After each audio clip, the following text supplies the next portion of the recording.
So hello everyone. I am Alhassan Abdul Rahman and I'm presenting my conference paper, and the topic of my paper is Ghanaian Muslim women and the conundrum of secular education, a historical perspective. I think let me quickly share this PowerPoint. Yeah, so that is the title. The paper, of course, is making an argument for why there was gender disparity in education in Ghana, especially up until the 1990s. So Fatima Suleiman wrote a chapter contribution, and the title of her chapter was Education as a Tool for Sustainable Development. And in this paper, Fatima argued and showed why and how Muslim women from the 1990s formed organizations in order to use education to empower the Muslim Ummah, that is the generality of the Muslims, in solving their socioeconomic problems. So the question is why the 1990s there was the need for women, especially Muslim women in Ghana, to come together to use education in that manner. So this paper takes us backwards. It takes us to the era of pre-colonial period and even to the colonial period and the newly independent state of Ghana, and examines the reason why there was this gender disparity, the reasons why women in Ghana generally and Muslim women or girls in particular did not have this access to education the way their male counterpart had. So a lot of the literature, in fact, talk about education in general, but so far, although we can get bits and pieces of women issues in some of the material, some of the books in the literature, but there isn't any comprehensive analysis of this conundrum, this lacuna. And I think that this work helps us to explore that. So if we take the time of the missionaries, one of what happened, so to speak, was the fact that the missionary work, most of the personnel and the teachers were men. So, I mean, from the start, and here we're talking about the missionaries being those who started with the missionary secular education. And my emphasis here is on secular education. And I mean secular education, the Western style education that did not involve religion, so to speak. And that is why from the beginning of my paper, when I'm talking about the missionary, I put missionary stroke secular education, because that was not purely secular education. It was both Christian theology mixed with some of the other aspects of the secular education. For instance, we can talk about the English language and some few other courses, which generally we refer to them as the secular education, Western style education. And so the missionary started providing this missionary secular paradigm of education to the Africans, especially here we're talking about the Gold Coast. And until 1957, when the Gold Coast attained independence and the name changed to Ghana, it was known as the Gold Coast, and it was named based on the chunk of gold that was found on the land of Ghana, and so the Gold Coast.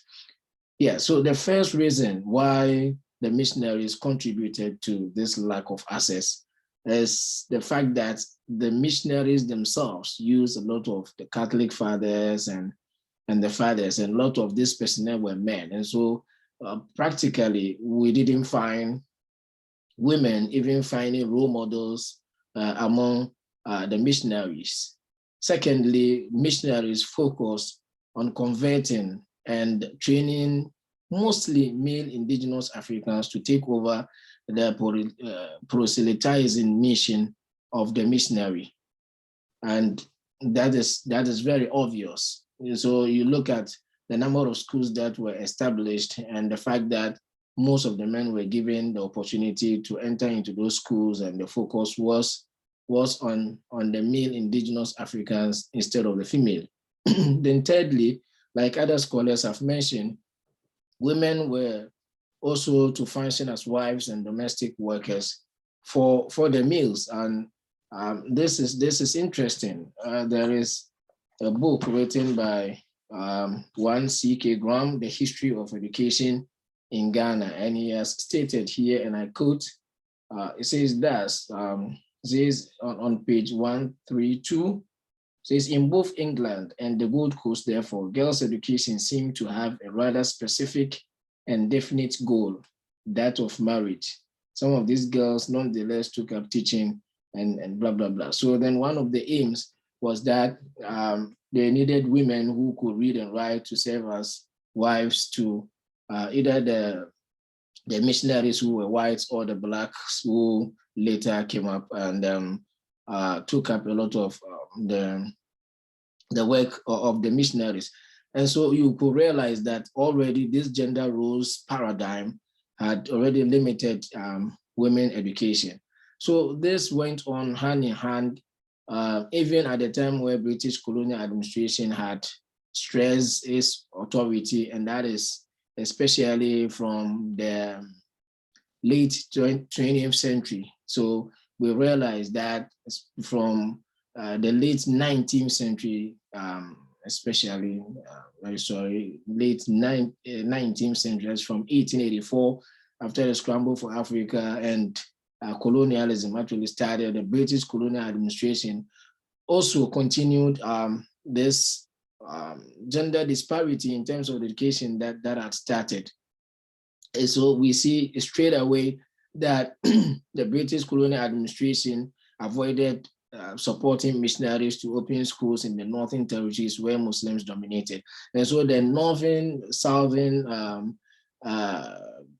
disparity in terms of education. So the British colonial administration rather focused on the South and trained people from the South, and then they exploited the North, and the North contains majority of the Muslims. So the general women, after lacking access to education, the North-South drive also increased the woes of the Muslim women, because majority of them were at the North, and education did not extend to them, so to speak. And the British colonial administrators also, exploited the North so much, and that affected the Muslims, especially the ladies at the North, or the girls at the North. And even beside the fact that they use this labor and creating this educational disparity, we also realize that the British indirect rule system that targeted males instead of females as administrators. So the indirect system was such that the British wanted to train to have chiefs and the children of chiefs, so that they would rather take up some of the administrative activities, roles, and then the few governors and the few personnel that British sent to the Gold Coast would manage this indigenous leadership. And this, they targeted males, and some of the schools that they established, the chiefs and their children were those who attended these schools, most of them. The few who attended at the northern part where Muslims dominate, intelligent ones, like I said in my paper, were brought to the South for further training. And we also realized that, quite apart from that, they also sent some of the males who were intelligent outside for them to be trained also outside. Then when it comes to the Muslim community, so these three areas, especially even the fourth one, because the newly independent state of Ghana also tried its possible best in order to bridge the gap, but it did little, especially because of the patriarchal structures that was going on at the time from 1957 to up until the 1980s and the 1990s. But specifically, if we come to the Muslim communities who also created this disparity and women losing a lot of the secular education that especially from independence, it became the source of social mobility and opportunities. We realized that the Muslim community also did not prioritize female education. There were issues about gender roles where Muslims were early marriages, the few who even attended, and this is not only even in the Gold Coast or even after independence, but also even in the Senegambia and quite a lot of places in sub-Saharan Africa, these practices were going on. So by and large, all these factors culminated into affecting Muslim girls in Ghana in accessing secular education, which, as I said, later became the source of social mobility. And this is actually the chunk of my paper. So it is important that as we're looking at what caused the Muslim girls from accessing this secular education, we look at the history aspect of it. And from the 1990s, we look at how the Muslim women and other, as I say, Muslim activists came together in order to open up educational opportunities. And this is another line of argument that has or needs other studies in order to explore. So by and large, I'm thinking about writing on the history of Muslim women education. And this is almost just the beginning, looking at what brought Muslims to where they started, marshalling and making a lot of effort in the 1990s, trying to go back to understand what historical factors that caused this mess. Okay, so thank you very much for listening to me. And then I hope to hear your comments and your contributions. Thank you very much.